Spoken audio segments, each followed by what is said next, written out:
Assalamualaikum warahmatullahi wabarakatuh. Bismillahirrahmanirrahim. Alhamdulillahi rabbil alamin. Allahumma salli ala sayyidina Muhammadin abdika wa nabiyyika wa rasulika nabil ummi wa ala alihi wa sahbihi wa sallim tasliman biqadri 'azamati dzatika fi kulli waqti wahid.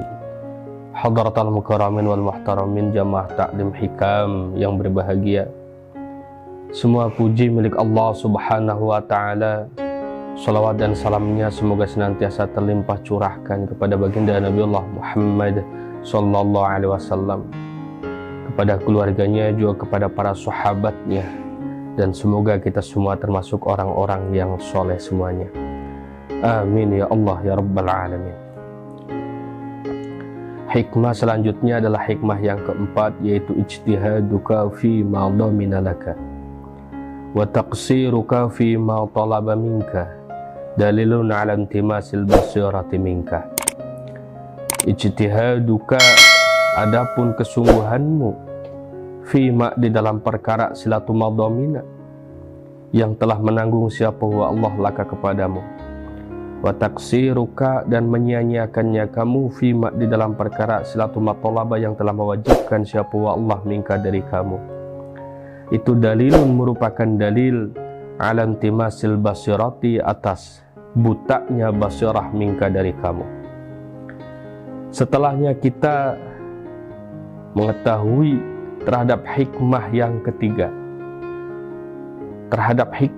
ketiga, yang mana di situ kita disuruh untuk mana yang mesti kita urusi, mana yang mesti kita serahkan kepada Allah subhanahu wa ta'ala.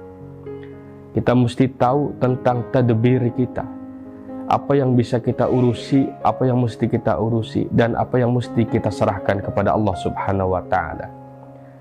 Maka selanjutnya hikmah ini menerangkan tentang ijtihad, yang mana ijtihad tersebut itu merupakan ranah fikih. Di sini ada istilah basirah. Basirah itu merupakan mata hati, yang mana ini merupakan ranahnya ranah hati, ranah ruh. Kemudian ada istilah basor, yaitu mata zahir. Mata basor biasa digunakan sebagai syariah. Mata basirah itu biasa digunakan sebagai mata haqiqah. Kesungguhanmu terhadap sesuatu yang telah Allah tanggung. Karena apa? Allah telah menanggung yang namanya ijabah bagi setiap doa. Juga Allah telah menanggung memberikan pahala bagi setiap ibadah amal soleh yang dilakukan oleh manusia. Maka kesungguhan kita di dalam mengurusi urusan Allah subhanahu wa ta'ala, beserta kita lalai menyia-nyiakan terhadap kewajiban yang telah Allah wajibkan kepada kita, itu menjadi dalil bahwa basirah kita, mata hati kita itu redup. Jangan biarkan semakin redup mata hati kita dengan banyaknya kita memperbincangkan perkara sarirah, perkara rahasia.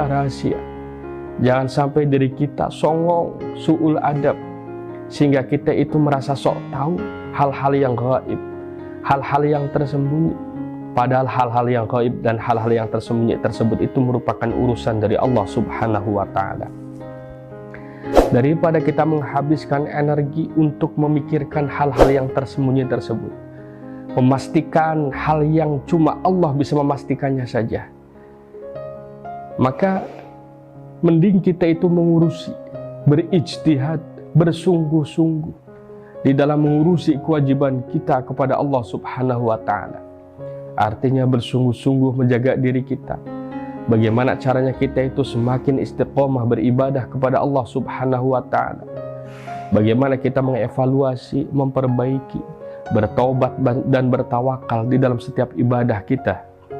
Dan bagaimana caranya diri kita itu menjauhi segala hal yang dilarang oleh Allah subhanahu wa ta'ala, menjauhi segala maksiat yang kadang-kadang nafsu kita itu cenderung condong lebih suka melaksanakan maksiat dibandingkan melaksanakan taat.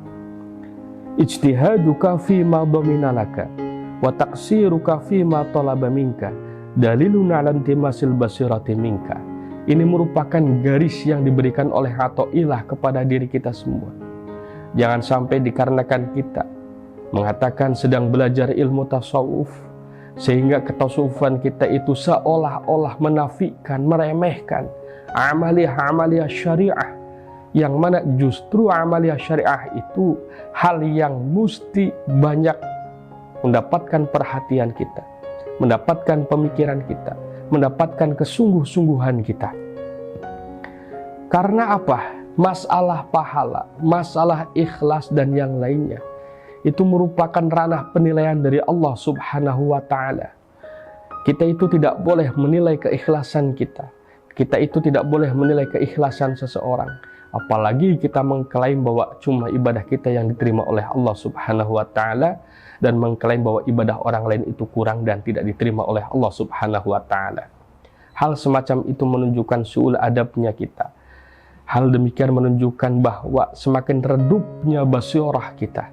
Karena apa? Pada saat basirah seseorang itu telah semakin terang, basirah seseorang itu telah berfungsi dengan baik, maka hatinya selalu memikirkan dan memandang apa saja kewajiban yang diberikan oleh Allah yang belum dilakukan oleh dirinya. Basirah diberikan oleh Allah, basirah dianugerahkan oleh Allah kepada seorang mukmin, agar seorang mukmin tersebut itu hatinya peka terhadap semua kewajiban, semua hal yang disunatkan, agar dia itu bersungguh-sungguh di dalam melaksanakannya. Setelahnya dia itu tidak pernah berhenti, tidak pernah bolong istilahnya melaksanakan sholat berjamaah. Maka dia pun akan senantiasa berusaha untuk melanjutkan bagaimana caranya bisa istiqomah melaksanakan rawatib di dalam setiap sholat fardunya. Setelahnya itu dia pun berusaha untuk istiqomah melaksanakan duha dan tahajudnya. Hal-hal untuk mengistiqomahkan di dalam ibadah itu jauh lebih penting dibandingkan kita itu mengurusi urusan yang telah diurus oleh Allah Subhanahu wa Ta'ala. Biarkanlah masalah pahala Allah yang mengatur, biarkanlah masalah ijabah doa itu Allah yang mengatur, biarkanlah masalah surga dan neraka Allah yang mengatur. Yang harus kita atur adalah kedisiplinan kita bertanggung jawab terhadap kewajiban yang telah Allah serahkan kepada diri kita semua. Wa idza aradallahu khadlan 'abdahu ashghalahu fi adh-dhahiri bi khidmatil akwan wa fil batini bi mahabbatiha fala yazalu kadzalika hatta yantamisu nuru basiratihi. Menurut Syekh Az-Zarruq, dia itu berkata, pada saat Allah Subhanahu wa Ta'ala menghendaki menghinakan seseorang, menghinakan hambanya, maka Allah Subhanahu wa Ta'ala menyibukkan hamba tersebut terhadap hal-hal yang zahir saja, hal-hal yang zahir saja, sehingga dia pun berkhidmah kepada akwan dan juga hal-hal yang batin itu mahabbah kepada akwan tersebut. Artinya bagaimana?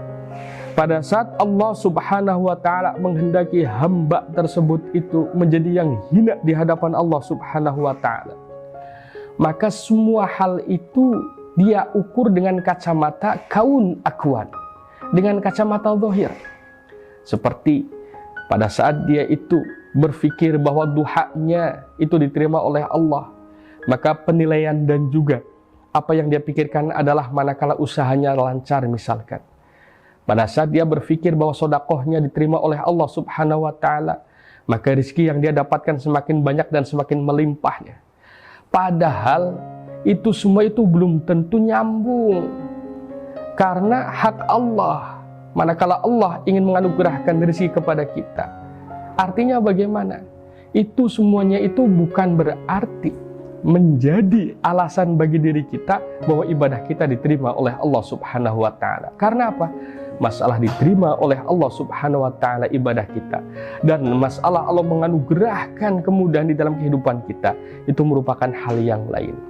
Pada saat seseorang dihinakan oleh Allah Subhanahu wa Ta'ala, maka orang tersebut pun berpikir bahwa ibadah yang diterima oleh Allah Subhanahu wa Ta'ala itu berbanding lurus dengan anugerah yang dianugerahkan oleh Allah kepada dirinya.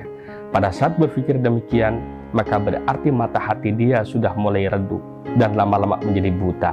Barakallahu li wa lakum, wallahu muwafiq ila aqwamit thariq. Assalamualaikum warahmatullahi wabarakatuh.